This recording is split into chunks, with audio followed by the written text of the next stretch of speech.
नमस्कार, आप देख रहे हैं के न्यूज नेशनल और मैं हूं आपके साथ में शोभित पाठक। तो रुक करते हैं महत्वपूर्ण सुर्खियों पर। राजस्थान में मंत्रिमंडल विस्तार और राजनीतिक नियुक्तियों की चर्चाओं के बीच मुख्यमंत्री अशोक गहलोत ने आज दिल्ली में कांग्रेस अध्यक्ष सोनिया गांधी से मुलाकात की।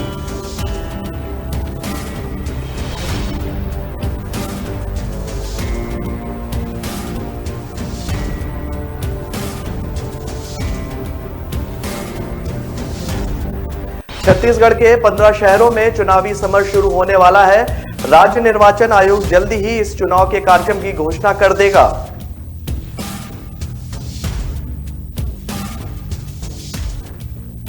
महाराष्ट्र के पूर्व सीएम देवेंद्र फडणवीस के खिलाफ एनसीपी के नेता और अल्पसंख्यक कल्याण मंत्री नवाब मलिक की बेटी और दामाद समीर खान ने 5 करोड़ के मानहानि का नोटिस भेजा।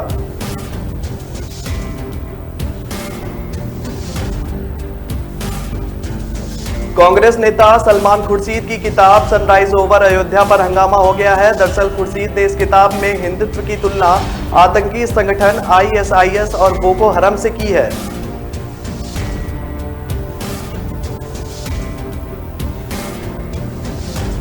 दुर्ग जिले के दौरे के दौरान बुधवार को मुख्यमंत्री Bhupesh Baghel sector 9 football ball stadium का लोकार्पण करने पहुंचे। इस दौरान उन्होंने अपना शानदार फुटवर्क का नजारा दिखाया।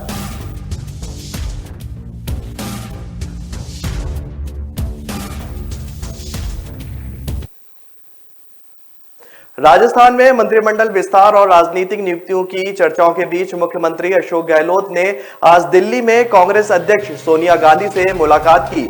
अब जल्द राजस्थान में मंत्रिमंडल विस्तार और राजनीतिक नियुक्तियों के फॉर्मूले पर सोनिया गांधी से मंजूरी मिलने की संभावना है। लंबे समय बाद अशोक गहलोत की सोनिया गांधी के साथ 1-to-1 मुलाकात हुई है। इस मुलाकात के बाद अशोक गहलोत ने 10 जनपद के बाहर मीडिया से बातचीत में मंत्रिमंडल विस्तार के सवाल पर कहा कि अभी थोड़ा सब्र रखिए, मंत्रिमंडल फेरबदल पर हाईकमान फैसला करेगा।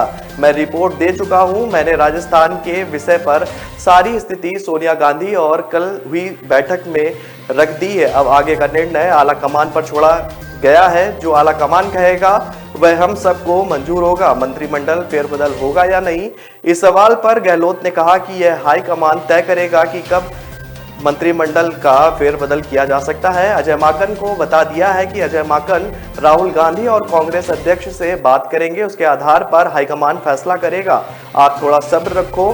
मीडिया मंत्रिमंडल की तारीख घोषित कर देता है जो मुझे ही पता नहीं होती। गहलोत ने बैठकों पर कहा कि हम मिलते रहते हैं।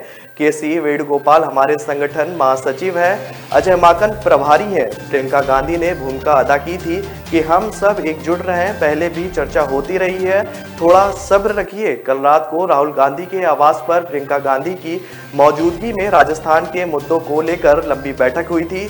प्रियंका गांधी, संगठन महासचिव केसी वेणुगोपाल, प्रभारी अजय माकन और मुख्यमंत्री अशोक गहलोत ने मंत्रिमंडल फेरबदल और राजनीतिक नियुक्तियों पर चर्चा की थी। इस बैठक में सभी खेमों के नेताओं को जगह देकर संतुष्ट करने के फार्मूलों पर भी चर्चा हुई।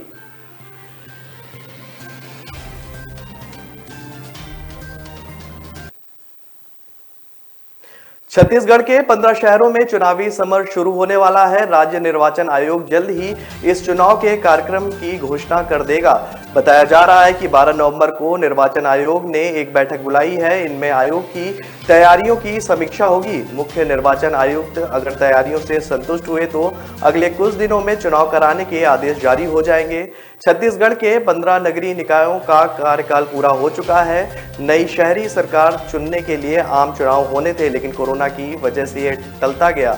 हाल ही में इन शहरों के लिए नई मतदाता सूची तैयार कर ली गई है। इनका अंतिम प्रकाशन करवाया जा चुका है। इन शहरों में मतदान केंद्रों का भी निर्धारण हो चुका है। शुक्रवार को जिलों के कलेक्टर के साथ बैठक में मानव संसाधन, स्टेशनरी और दूसरे जरूरतों की समीक्षा की जानी है। आयोग ने कलेक्टर से चुनाव के लिए बजट प्रस्ताव भी मंगाया है। बताया जा रहा है कि तैयारियों से अगर आयोग संतुष्ट रहा तो दिसंबर के अंत तक अथवा जनवरी के पहले सप्ताह में चुनाव कराने का कार्यक्रम जारी कर सकता है। 15 शहरों में निकाय के लिए आम चुनाव के साथ कुछ नगर पालिकाओं और नगर पंचायतों के वार्डों में पार्षद के लिए उपचुनाव भी कराया जाना है।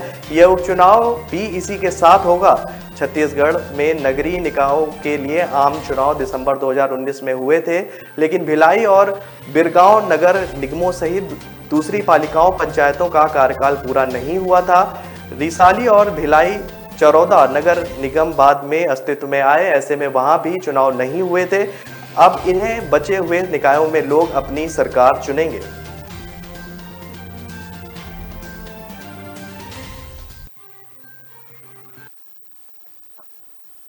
महाराष्ट्र के पूर्व सीएम देवेंद्र फडणवीस के खिलाफ एनसीपी के नेता और अल्पसंख्यक कल्याण मंत्री नवाब मलिक की बेटी और दामाद समीर खान ने 5 करोड़ के मानहानि का नोटिस भेजा है। इसकी जानकारी गुरुवार को मलिक ने ही दी। मलिक ने कहा कि फडणवीस ने उनके परिवार को बदनाम करने का प्रयास किया है। अगर पूर्व सीएम माफी नहीं मांगते तो उनका परिवार दीवानी और फौजदारी अदालत में फडणवीस के खिलाफ मानहानि का मुकदमा दायर करेगा। मलिक ने एक दिन में गुजरात से बरामद हुई 350 करोड़ की ड्रग्स मामले में भी केंद्र सरकार पर निशाना साधा है।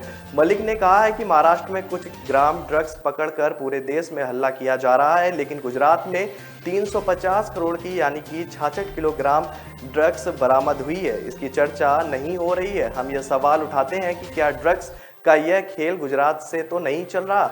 यहाँ बरामद ड्रग्स के मामले को दबाने का प्रयास किया जा रहा है। हम एनसीबी के डीजी से यह रिक्वेस्ट करते हैं कि गुजरात के रास्ते ड्रग्स आ रही है और यही से पूरे देश में इसको फैलाया जा रहा है। वे ड्रग्स के इस खेल का पर्दाफाश करें। मलिक ने आगे कहा कि गलत गतिविधियों पर रोक लगानी चाहिए। पूर्व सीएम पर निशाना साधते हुए उन्होंने कहा कि दूसरों की तुलना जानवर से करने से उसकी छवि खराब होती है। हम इस लड़ाई को सही अंजाम तक पहुंचाएंगे।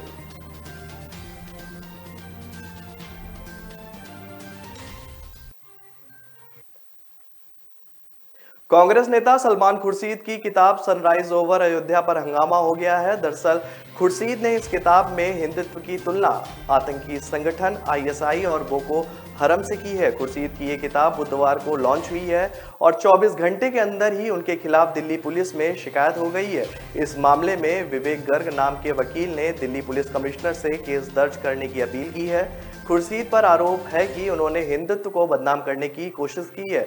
वहीं बीजेपी ने सोनिया गांधी, राहुल और प्रियंका गांधी पर निशाना साधा है। सलमान खुर्शीद की किताब के जवाब में बीजेपी प्रवक्ता गौरव भाटिया ने सोनिया गांधी, राहुल और प्रियंका गांधी पर निशाना साधा है। उन्होंने कहा है कि ये सिर्फ सलमान खुर्शीद या कांग्रेस के कुछ नेताओं की लाइन नहीं, बल्कि आज कांग्रेस पार्टी की विचारधारा है।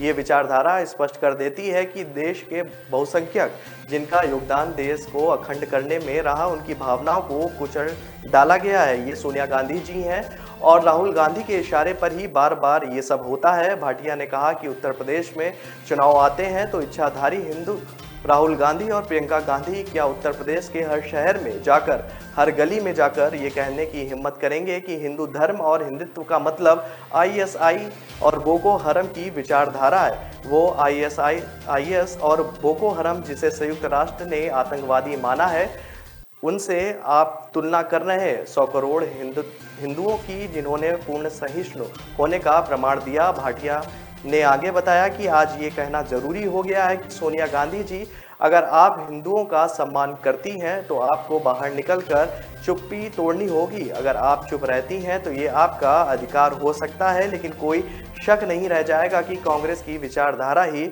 हिंदुओं से नफरत करना है। भाटिया ने सोनिया पर निशाना साधते हुए कहा कि आप नफरत की राजनीति कर रही हैं।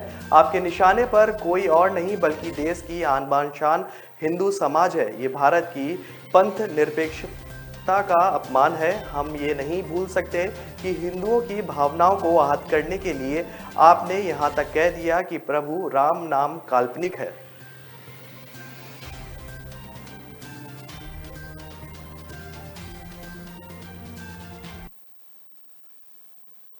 दुर्ग जिले के दौरे के दौरान बुधवार को मुख्यमंत्री Bhupesh Baghel sector 9 football ball stadium ground लोकार्पण करने पहुंचे। इस दौरान उन्होंने अपना शानदार फुटवर्क का नजारा दिखाया। मुख्यमंत्री ने फुटबॉल बॉल को ऐसी किक मारी कि वह सीधे जाकर गोल में गिरी। इसके बाद बच्चे हिप हिप हुर्रे चिल्लाते हुए सीएम की ओर भागे। मुख्यमंत्री मैदान में ऐसा फुटवर्क मॉन्सन लगा रहे थे मानो कोई मंझा हुआ खिलाड़ी खेल रहा हो। मुख्यमंत्री ने फुटबॉल खिलाड़ियों से मुलाकात भी की। उन्होंने कहा कि भिलाई में खेलों की शानदार संरचना सरकार ने तैयार की है। बीते 3 सालों में अनेक खेल स्टेडियम का लोकार्पण किया है। इससे निश्चित रूप से खिलाड़ियों को बहुत सुविधा मिल रही है। यह सुंदर फ्लड लाइट स्टेडियम लोगों के लिए बहुत उपयोगी साबित होगा। उद्घाटन अवसर पर अंत्यवासिनी विकास निगम के उपाध्यक्ष अनीता लोधी, कलेक्टर डॉक्टर सर्वेश्वर नरेंद्र भूरे, एसपी बद्रीनारायण मीणा, साईराम जाखड़, कोषाध्यक्ष छत्तीसगढ़ ओलंपिक संघ डीजीएम स्पोर्ट्स और अन्य अधिकारी एवं कर्मचारीगण उपस्थित थे। सेक्टर 9 में 71 लाख रुपए की लागत से निर्मित इस फुटबॉल ग्राउंड स्टेडियम को देखकर मुख्यमंत्री बघेल ने काफी तारीफ की। इसका निर्माण विधायक देवेंद्र यादव की विधायक निधि एवं अधोसंरचना बचत राशि से किया गया है। 8,470 स्क्वायर मीटर क्षेत्रफल वाले स्टेडियम को अंतर्राष्ट्रीय स्तर का बनाने के लिए यहाँ आर्टिफिशियल टर्फ घास का उपयोग किया गया है। यह बिल्कुल नेचुरल घास के जैसे ही लगती है। रात के समय रोशनी की कमी ना हो इसके लिए 6 हाई मास्टर फ्लड लाइट लगाई गई हैं। इसके साथ साथ 84 एलईडी लाइट भी लगाई गई हैं।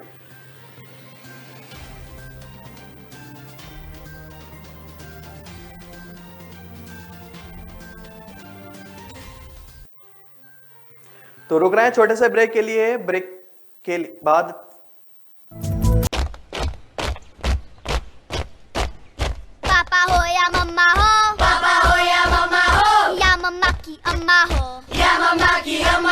सबको हम सिखाएंगे, सबको हम सिखाएंगे। बिजली हम बचाएंगे, बिजली हम बचाएंगे।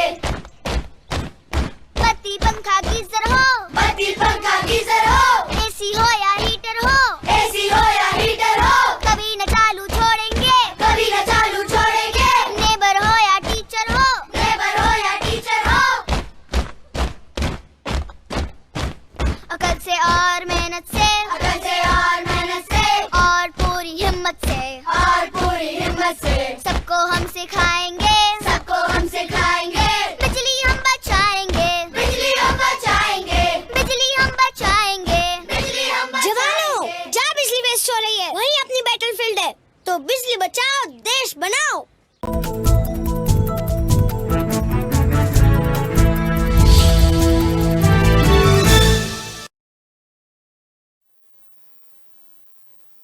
ब्रेक के बाद फिर स्वागत है आपका। रुक करते हैं आगे की खबरों पर।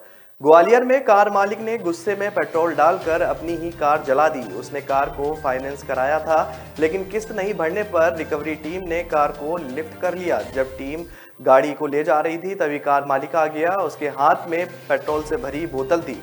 उसने कार में वहीं आग लगा दी। कुछ देर में ही कार आग का गोला बन गई। पुलिस और दमकल टीम मौके पर पहुंची और हालात पर काबू पाया, लेकिन तब तक कार पूरी तरह जल चुकी थी। घटना बुधवार शाम गोला का मंदिर भिंड रोड की है। ग्वालियर के गोला का मंदिर भिंड रोड पर कार रजिस्ट्रेशन प्लेट टूटी होने पर सिर्फ इतना ही नंबर था MP 07TA12 को कुछ लोग एक ऑटो से लिफ्ट कर ले जा रहे थे। इस तरह कार ले जाने से कार मालिक विनय शर्मा काफी नाराज हुआ। उसने टीम को पहले ही धमकाया था। जैसे ही रिकवरी टीम ने वीडियो बनाना शुरू किया तो कार मालिक ने कहा कि अब ले जाकर दिखा। कार और गाड़ी पर पेट्रोल की बोतल उड़ेल दी। इसके बाद कार में आग लगा दी। देखते ही देखते कार लपटों से घिर गई। आसपास के लोग दूर खड़े हो गए। लोगों ने वीडियो बनाना शुरू कर दिया। कार में आग लगती देख पास की फैक्ट्री के गार्ड ने तत्काल आग की सूचना पुलिस और फायर ब्रिगेड को दी। फायर ब्रिगेड मौके पर पहुंची और पानी फायरिंग कर आग पर काबू पाया, लेकिन तब तक कार पूरी तरह जल चुकी थी। इसी समय पुलिस भी मौके पर पहुंची। घटना के लाइव वीडियो पुलिस को मिले हैं। कार मालिक के खिलाफ मामला दर्ज कर उसकी तलाश की जा रही है।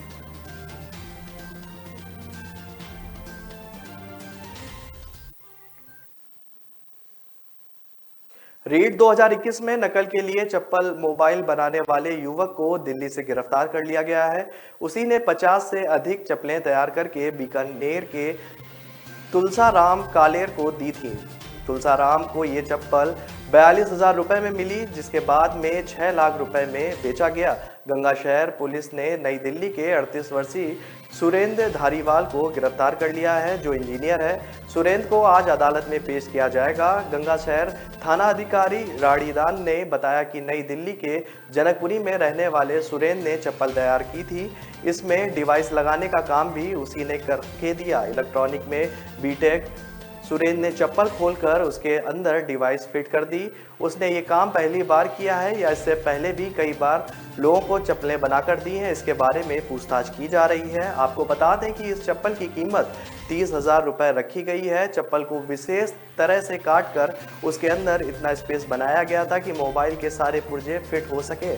महज 50 रुपए की ये चप्पल तुलसाराम को 42,000 रुपये में दी गई। पहली डील में 50 चप्पल बनाकर तुलसाराम को दी गई थी। ये चप्पल कैसे काम करेगी, इसका प्रशिक्षण भी तुलसाराम को दिल्ली में ही से सेट किया गया था कि जैसे ही नकल कराने का वक्त आएगा उस वक्त चप्पल से मोबाइल कनेक्ट हो जाएगा। फिर किस तरह से सवालों के जवाब देने हैं यह तुलसाराम को आता था। दरअसल तुलसाराम को पता चला कि दिल्ली में एक इंजीनियर ने ऐसी चप्पल बनाई है जिसमें मोबाइल फिट हो जाता है। फिर उसने गूगल पर सुरेंद्र धारीवाल को सर्च किया, वहीं से पता चला कि कौन है और कहाँ रहता है। इसके बाद तुलसाराम खुद ही दिल्ली पहुंचा और सारी डील तय की।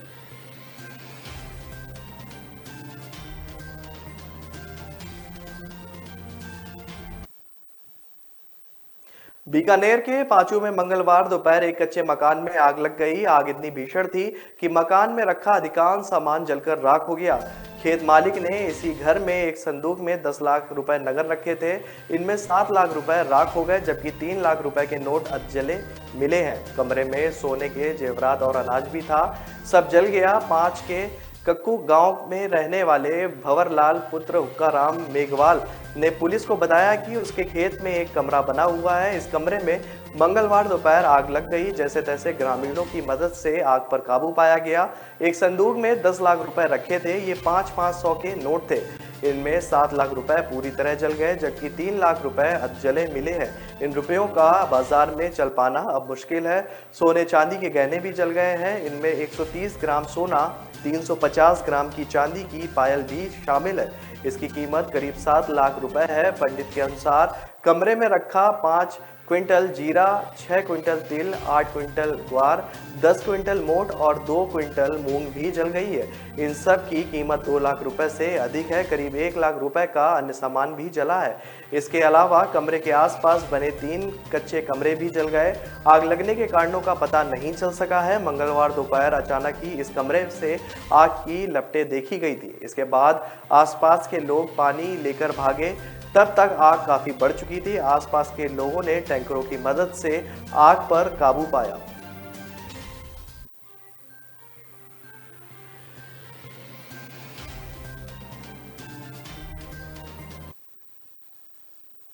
भोपाल और होशंगाबाद के बीच आना जाना आज से महंगा हो गया है। 4 लेन से आने जाने के लिए वाहन मालिकों को 2 स्थानों पर टोल टैक्स देना होगा। कार या 4 व्हीलर वाहन को भोपाल जाने के लिए ही 165 रुपये देने होंगे। इस प्रकार भोपाल आने जाने के लिए 330 रुपये टोल टैक्स देना पड़ेगा। अगर यदि कार में फास्टैग है तो 24 घंटे में वापसी की शर्त पर इटारसी, ओबेदुल्लागंज, NH 46 और 145 और ओबेदुल्लागंज भोपाल NH 12 पर 70 रुपये आने जाने का टैक्स लगेगा। ओबेदुल्लागंज इटारसी NH 69 10 नवंबर बुधवार से अधिकृत रूप से चालू हो रहा है। सुबह 8 बजे से ओबेदुल्लागंज इटारसी 4 लेन पर बगवाड़ा के पास टोल प्लाजा का शुभारंभ हो गया। भारतीय राष्ट्रीय राजमार्ग प्राधिकरण द्वारा 4 लाइन पर निर्धारित टोल दरें वाहन चालकों को चुकाना होगा। इटारसी ओबेदुल्लागंज NH 46 पर कार जीप से सिंगल यात्रा पर 95 रुपये टैक्स लगेगा। ओबेदुल्लागंज के बाद भोपाल के लिए NH 12 पर स्थित टोल नाके पर सिंगल यात्रा पर 70 रुपये टैक्स लगेगा। इतना ही टोल टैक्स भोपाल की ओर से लौटने पर भी लगेगा। इस तरह के कुल 330 रुपये टोल टैक्स लगेगा। ओबेदुल्लागंज इटारसी 4 लेन पर बगवाड़ा टोल का टेंडर हरियाणा की स्काईलार्क कंपनी को मिला है। टोल टैक्स से 20 किमी दायरे पर रहने वाले लोगों को टैक्स में छूट रहेगी। उनका 285 रुपये मासिक किराए में पास बनेगा। कंपनी के GM कृपाल सिंह ने बताया कि टोल प्लाजा से 20 किमी का निर्धारण, गूगल लोकेशन तय करेंगे। होशंगाबाद शहर का अधिकांश हिस्सा 20 किमी के दायरे में आता है। यहाँ रहने वाले लोगों के लिए कार का मासिक पास 285 रुपए में बन जाएगा।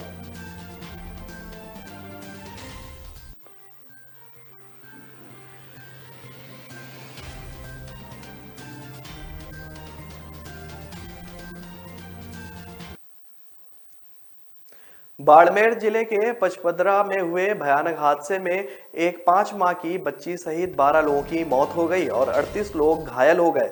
घायल महिला सखी ने बताया कि मैं बुधवार की सुबह बालोतरा से जोधपुर पीहर जाने के लिए बस में बैठी थी।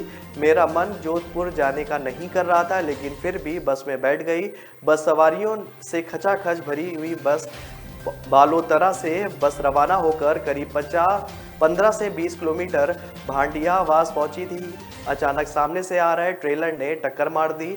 बस में अचानक आग लगने से सवारियों में भगदड़ मच गई। सवारियां एक दूसरे पर गिर गई, कई तो भिड़ंत की वजह से घायल हो गए।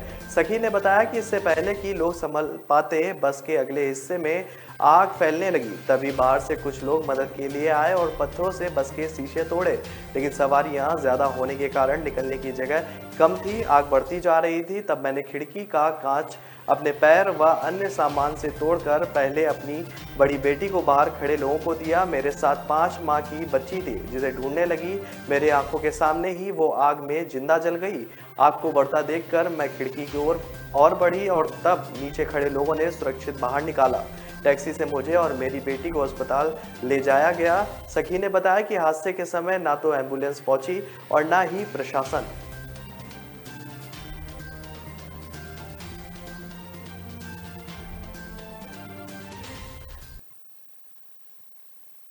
तो रुक रहे हैं एक छोटे से ब्रेक के लिए। ब्रेक के बाद जल्द हाजिर होंगे।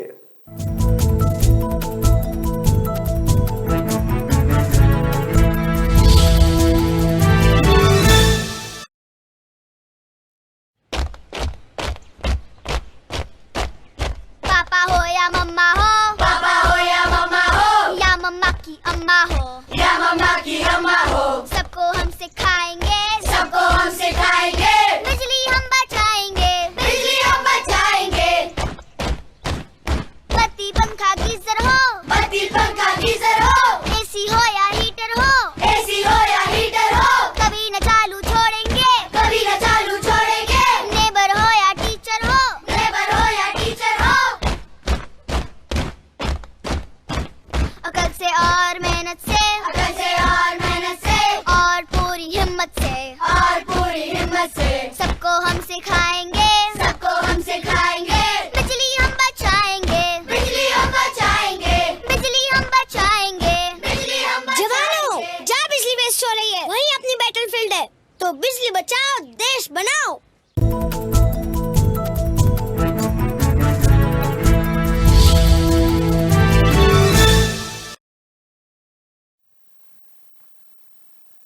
ब्रेक के बाद फिर स्वागत है आपका। रुक करते हैं आगे की खबरों पर। भिंड जिले के गोहद कस्बे में 12वीं के स्टूडेंट का अफेयर गुड़गांव में रहने वाली एक युवती से चल रहा था। छात्र को गर्लफ्रेंड से मिलने जाना था। युवक ने खुद के अपहरण की झूठी कहानी रची। इसके बाद मोबाइल पर एक एप्लीकेशन के माध्यम से वॉइस बदली और पिता को फोन लगाकर बोला, तेरे बेटे का मैंने अपहरण कर लिया है, 2.5 लाख चुपचाप दे जाओ वरना मार दूंगा। जब यह मामला पुलिस को पता चला, गोहद पुलिस ने जब दबिश दी और युवक को पकड़ा, इसके बाद पूरी घटना की सच्चाई सभी के सामने आ गई। ग्वालियर चंबल संभाग में संभवतः यह पहला मामला है जब किसी ने मोबाइल एप्लीकेशन से वॉइस बदलकर स्वयं के अपहरण की कहानी रची। दरअसल भिंड जिले में गोहद कस्बा निवासी सुरेंद्र ने 6 नवंबर को गोहद थाने में पहुंचकर रिपोर्ट दर्ज कराई कि मेरा बेटा संदीप घर से बिना बताए कहीं चला गया है। पिता की शिकायत पर पुलिस ने मामले में गुमशुदगी का मामला दर्ज कर दिया और तलाश शुरू की। 8 तारीख को छात्र का पिता सुरेंद्र फिर पुलिस के पास पहुंचा, बताया कि मेरे बेटे के मोबाइल से मेरे पास फोन आया है। फोन करने वाले बेटे का ने बताया है कि उसके बेटे का अपहरण कर लिया गया है। वो 2.5 लाख रुपए की फिरौती मांग रहा है। यह सुनकर गोहद थाना पुलिस सक्रिय हुई। पुलिस ने तत्काल छात्र के फोन नंबर को साइबर सेल की मदद से मोबाइल की लोकेशन खोजने को कहा। छात्र के मोबाइल की लोकेशन ग्वालियर की आ रही थी। इसके बाद एक पार्टी ग्वालियर भेजी गई, जिसके बाद वो गिरफ्तार किया गया।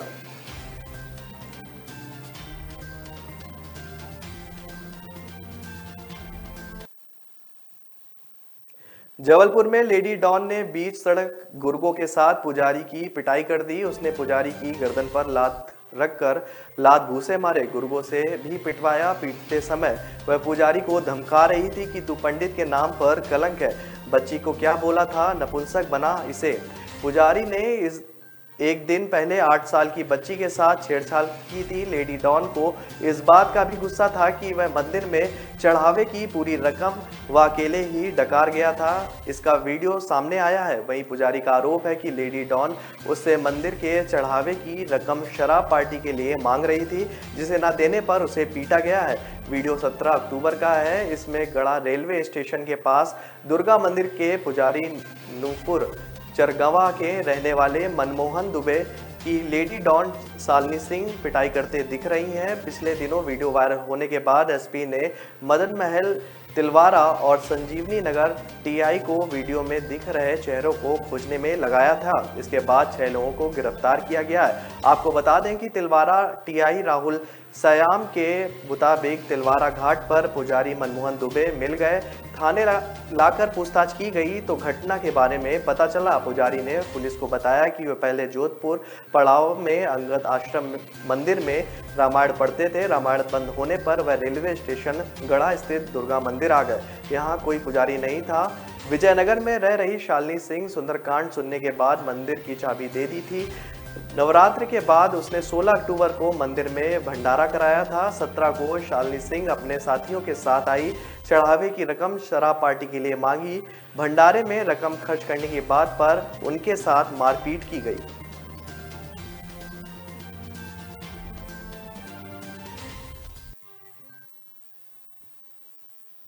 गुना में सिंधिया समर्थक पंचायत मंत्री महेंद्र सिंह सिसोदिया ने कहा है कि रैगांव विधानसभा सीट पर हुए उपचुनाव में बीजेपी की हार गलत प्रत्याशी चुनने से हुई। ऐसा वहां के कार्यकर्ताओं ने उन्हें बताया है। उम्मीदवार का चयन सही नहीं था। इसके अलावा भी हार के बहुत से कारण है। यह पहली बार है जब किसी बीजेपी नेता ने प्रत्याशी चयन में हुई गलती की बात साफ गोई से स्वीकार की है। पंचायत मंत्री बुधवार को जिले में विकास कार्यों की समीक्षा के लिए आए थे। गोपालपुर से नानाखेड़ी मंडी गेट तक सड़क चौड़ीकरण का भूमि पूजन भी किया गया।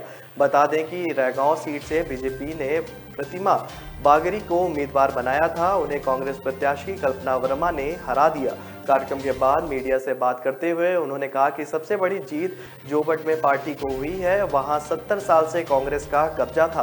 केवल 2 बार वहां बीजेपी का विधायक बना था। सीट को कांग्रेस से छीन कर लाए हैं। यह स्पष्ट रूप से संकेत देता है कि आदिवासियों का जो वोट कांग्रेस की तरफ आकर्षित होता था, प्रधानमंत्री नरेंद्र मोदी की नीतियों की बदौलत 2023 में यह वोट बड़ी संख्या में भाजपा को मिलेगा। सिसोदिया ने कहा कि वह आदिवासियों के मामले में परिपक्व हैं। उन्होंने कहा कि उनके लिए जोबट में आसान इसलिए था कि अलीराजपुर के समस्त आदिवासियों की रिश्तेदारियां बमोरी गुना विधानसभा में है।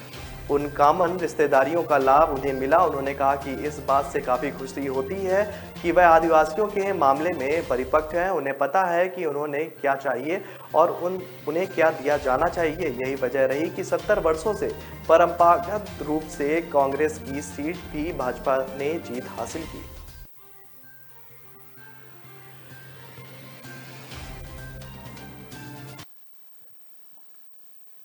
प्रशासन गांव के संग अभियान के तहत लगे कैंप में न्यार की गुहार लगाने पहुंचे फरियादी को मदद की बजाय उद्योग मंत्री प्रसादी लाल मीणा का गुस्सा और डांट झेलनी पड़ी। फरियादी की बातों से बिफरे मंत्री ने यहां तक कह दिया कि पहले कहां मर गए थे, गेट आउट। इतना ही नहीं, सुरक्षा में खड़े गनमैन को उसे शिविर से बाहर निकालने का आदेश तक दे दिया गया।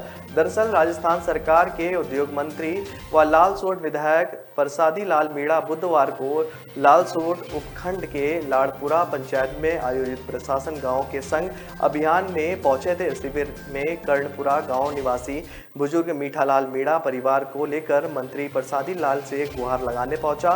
फरियादी ने मंत्री प्रसादी को बताया कि मीणालाल के जवान बेटे बुद्धि प्रकाश को 18 सितंबर 2019 को 2 लोग लोहे का काम करवाने का आश्वासन देकर बहला फुसला कर महाराष्ट्र ले गए थे। अब वे लोग बेटे को गांव नहीं आने दे रहे हैं। अगर बेटा गांव जाने की बात करता है तो उसे जान से मारने की धमकी देते हैं। आखिरी बार उसकी बेटे बुद्धि प्रकाश से 2 नवंबर 2019 को बात हुई थी। उसके बाद कोई बात नहीं हो पा रही है। पीड़ित ने बताया कि इस संबंध में लालसोट थाने में दोनों लोगों के खिलाफ 10 दिसंबर 2019 को नामजद रिपोर्ट भी दर्ज करवाई थी, लेकिन पुलिस ने 2 साल तक कोई कार्रवाई नहीं की।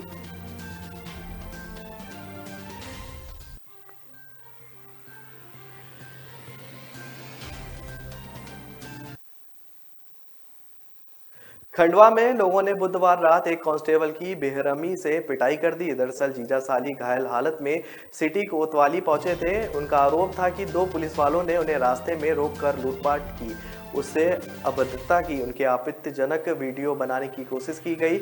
जब लोगों को यह बात पता चली तो भीड़ जमा हो गई। लोगों ने एक कांस्टेबल को पीट दिया, फिर उसे पकड़कर गांव ले आए और यहां भी मारपीट की। मौके पर पुलिस की टीम गांव पहुंची। हेलमेट और बुलेट प्रूफ जैकेट पहने 4 पुलिसकर्मी उसे घेर कर गांव से बाहर निकाल लाए। बताया गया है कि भंडारिया में रहने वाले सलमान खान भाई फारूक साली और परिजनों के साथ बुधवार रात 9:15 बजे सिटी कोतवाली थाने पहुंचे थे। उन्होंने आरोप लगाया कि वे तीनों बाइक से नालंदा रोड पर पहुंचे तो पुलिसकर्मी अमित चौहान और संजीत कुमार ने चेकिंग के बहाने रोक लिया। दोनों कहने लगे कि आजकल लड़की लापता हो रही है, तुम्हारा रिकॉर्ड बताओ।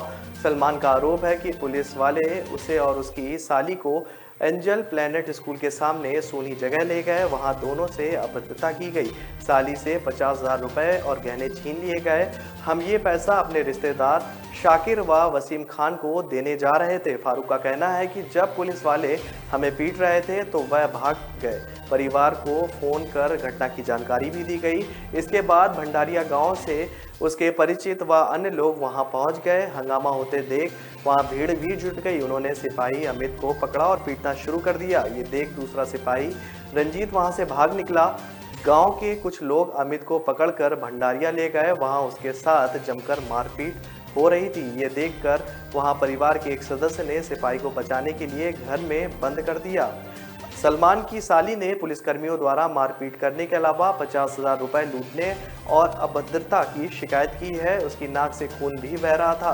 पुलिस ने उसका मेडिकल करवाया और बयान दर्ज किए। एसपी विवेक सिंह ने बताया कि अभी महिला और उसके जीजा सलमान के बयान लिए गए हैं। घटना की जांच भी की जा रही है। हर बिंदु पर जांच होगी। जो भी दोषी होगा उस पर कार्रवाई की जाएगी।